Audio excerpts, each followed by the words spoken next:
يا صباح الفل والياسمين، كل سنة وانتم طيبين بمناسبة المولد النبوي الشريف. يا رب نعاد علينا وعليكم يا رب بالخير والبركة والمن يا رب.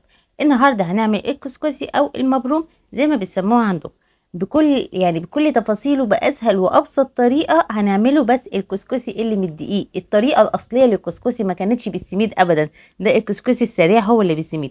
هنعمل النهاردة الكسكسي بأسهل وأبسط طريقة. نبتدي كلامنا بالصلاة على النبي، اللهم صل وسلم وبارك عليك يا رسول الله. اول حاجه حله الكسكسي اللي هي حله البخار الكبيره دي، هنحط فيها ميه حوالي نص الحله ميه، وهنحط فيها الملح بتاعها ونسيبها على النار لحد ما تسخن وتبخر وتطلع البخار بتاعها. بعد كده هنبتدي في تحضير الكسكسي بتاعنا. هنجيب الدقيق بتاعنا وننخله كويس جدا. اهم حاجه النخل بتاعه عشان ما يكونش فيه اي رواسب، ما يكونش فيه اي تكتلات، يدي هشاشه اكتر وطراوه اكتر. بعد كده هنحضر عندنا ميه من الحنفيه عادي خالص فيها ملح بس كده. هنبتدي ننزل بالميه على الدقيق ونرش الميه على الدقيق، ونبتدي زي ما انتم شايفين في الفيديو بايدي كده.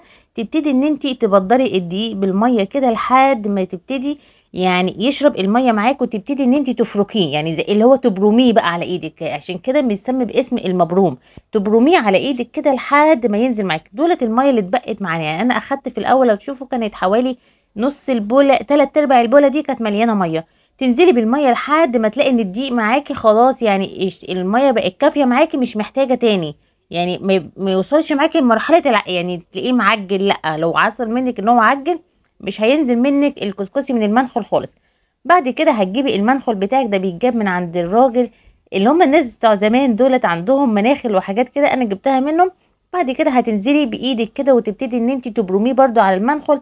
هينزل معاكي زي ما انت شايفه في الفيديو كده بالظبط، مش هياخد منك دقايق. لو هو معجنش منك هينزل كله مره واحده. نخلي بالنا في المرحله الاولى اللي هي اول مرحله واحنا بننزل الميه على الدقيق، ان هي ما تنزليش بميه كتير، تنزلي بالميه حبه حبه لحد ما تلاقي معاكي ان هو الكسكسي خلاص مش محتاج ميه. وكده احنا نزلنا خلاص الكسكسي كله نزل في المنخل. بعد كده تيجي مرحله التسويه وبتبقى على مرحلتين. طبعا ناس كتير اشتكت وقالوا لي ان الكسكسي منهم من تحت بيعجن، فاحنا بنحل المشكله دي. بجيب كل المعالق بقى والشوك اللي في البيت لميها، حطيها في الارضيه بس مقلوبه عشان تعمل يعني زي بامب كده مطب يعني. بعد كده هاتي قماشه عندك بيضه شاشه، ابيض اللي هو شاش خالص، وتكون بيضه ونضيفه. انا مخصصه القماشه ديت للكسكسي. هنزل الكسكسي بتاعي وهقفل عليها كله فيها، وبعد كده هسيبه حوالي 45 دقيقه، يعني ساعه الا ربع، وهفتح عليه بقى واشوفه. بس كده لقيته خلاص ان هو استوى، الكسكسي معايا استوى، مفيش مشكله. هزود ميه يعني عشان طبعا هيكون قلت الكميه، هزود الميه وهسيب الكسكسي الميه تاني تسخن. بعد كده هنزل الكسكسي معانا. وديت من اهم المراحل نجاح الكسكسي معاكي، ان هو يطلع معاكي طري ومفرفر في المرحله دي. طبعا بيكون سخن جدا. بالمعلقه كده هتبتدي ان انت تفكي الكلكعه بتاعته فيه، لو في اي حاجه كلكعت مع بعض طبعا عشان على البخار، فبيبقى هما حاجه لزقت مع بعض، بتفكيها كلها خالص. بعد كده بتحضري عندك ميه، برضو ميه من الحنفيه برضو، وتبقي تدوقي الملح بتاعك هنا. يعني انت تدوقي الملح اللي انت حطيتيه اول مره، تشوفيه عادب ولا مش عادب، محتاج ولا مش محتاج. بس كده انا كان معايا كان محتاج شويه ملح، فحطيت شويه ملح على الميه، وابتديت انزل الميه على كسكسي تاني. وانزل الميه في المرحله ديت. لو كان الكسكسي معاكي في اول خطوه اخد منك ميته مظبوطه، هيشرب منك هنا الميه ديت وهيبقى بضعف ضعفين. يعني لو كان المرحله الاولى اللي انت كنت بتنزلي في الاول خالص الميه على الدقيق كانت مظبوطه ومعجنش منك وطلع مظبوط، في المرحله دي بقى هتلاقي ان هو شرب منك الميه وبقى الضعف، يعني بيبقى الضعف معاكي. بس كده تنزليه، وخلي بالك اوعي يعجن منك، اوعي تحطي ميه بزياده. بامانه دي احلى طريقه للكسكسي، بعيد عن الخلاط، بعيد عن السريع، عن كل الكلام ده. دي طريقه الكسكسي الاصليه.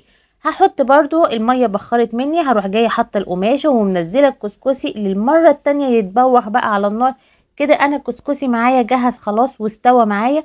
هروح جايه مطلعاه وهبتدي افرفره بقى كده منها ان هو يفك. شايفين المرحله دي عن الاولى كان نازل معانا مكلكع كده، وكان فيه حتت فيها كور كده. لا المرحله دي بقى اللي هي الاخيره بتبقى خلاص تمام، ما فيهاش اي مشكله. هنزل بالسمنه البلدي بقى عليه، والكسكسي يعني سمنه بلدي، يعني فاهمني، كسكسي يعني سمنه بلدي. اي حاجه تانية بالنسبه لي انا بيختلف التمام الطعم او مش الطعم اللي انا اتعودت عليه. هنزل بقى السمنه بتاعتي وابتدي ان انا اقلبها فيها لحد ما يسيح بقى وايه، ويدوب كده كله مع بعض. وشايفين الجمال، مش حاجه فاخر من الاخر، حاجه خطيره. يا سلام على الريحه وعلى الطعم، بجد مش رهيب، خطير خطير. وقدمي بقى الكسكسي بتاعك زي ما تحبيه، اللي بيحب ياكله بالمكسرات، اللي بيحب ياكله بالسكر، اللي بيحب ياكله باللبن، اللي بيحب ياكله مع الشوربه حادق. انا من الناس اللي انا بحبه بامانه مع الحادق، يعني انا بحبه مع الشوربه واللحمه، فلفل اسمر من فوق. بالنسبه لي ده كميه الانسجام بجد خطير. وطبعا السبوع مفيش سبوع بيجي من غير ما نعمل كسكسي بقى وعليه المكسرات والسكر البودر، يعني حاجه كده خطيره. كل واحد بقى يشكله ويعمله زي ما بيحب. شايفين الجمال بجد خطير.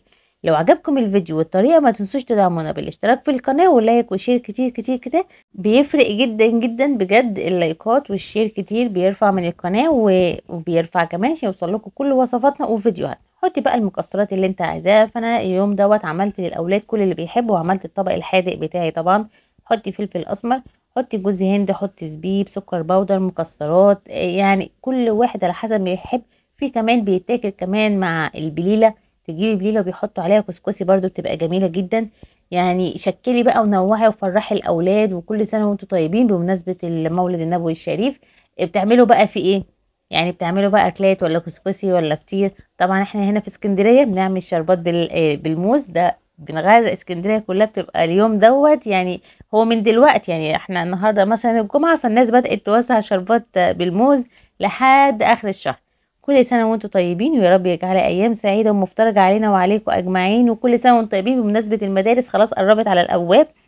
ربنا يجعلها سنه سعيده علينا وعلى اولادنا كلها يا رب. اشوفكم ان شاء الله في فيديو جديد ووصفه جديده من قناه لمة العيله. والسلام عليكم ورحمه الله وبركاته. هسيبكم بقى مع التحفه الفنيه دي لانه بجد مش خطير، رهيب رهيب رهيب.